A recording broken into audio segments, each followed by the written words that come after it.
আমার মনে হচ্ছিল আমাদের আবার দেখা হবে। মেয়েকে আজ খুব মেরেছি। আগে কখনো ওর গায়ে হাত তুলিনি। ও, আপনি জেনে গেছেন আপনার মেয়ে সব কিছুর জন্য দায়ী?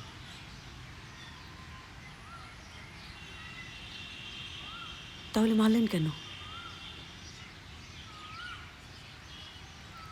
আপনি আমার স্বামীকে চেনেন কি করে? আপনি কি কিছুই জানেন না, না না জানার ভান করছেন?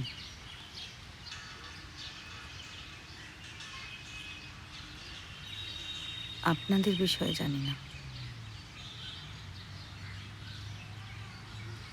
আপনার স্বামীটিকে চেনেন কিনা জানতে চাইছিলাম।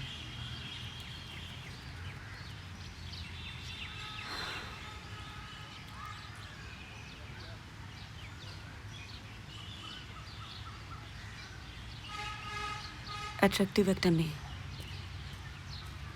সঙ্গে একটা 2 বছরের বাচ্চা, নিজের পায়ে দাঁড়াতে চাইছে। জীবনটা সহজ হবে কি করে বলুন? ব্যবসা তো আমাকে দাঁড় করাতেই হতো। মরালিটি ধুয়ে খেলে বাঁচতে পারতাম না। কাজেই আপনার স্বামীর মতন পুরুষদের সঙ্গে দেখা তো হতোই। একা মেয়ে বিপদে পড়েছে দেখলে যারা একেবারে ঝাঁপিয়ে পড়ে, ব্যাস তারপর খুব সহজ একটা দেয়া নেয়া। অনেক পুরনো নিয়ম এটা। সম্পর্কটা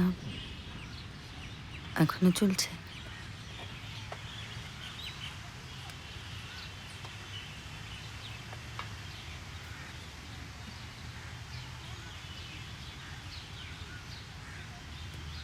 ওই চলছে চলছে না, আর মাঝামাঝি। গিভেন টেকে যেরকম হয়, দরকার পড়লেই সম্পর্ক শুরু।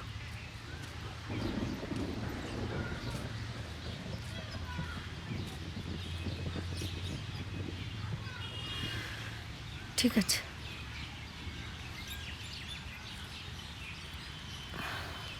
Thank you. বসো। না, প্লিজ বসো, কথা আছে।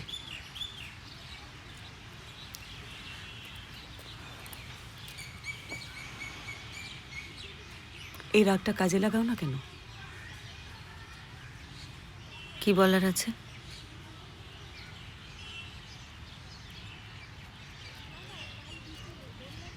আমায় নিয়ে ভেবো না, মানে তোমার স্বামীর ব্যাপারে। আমি এখান থেকে চলে যাচ্ছি। একটু আগেই দোকান বিক্রির কথা হয়ে গেছে।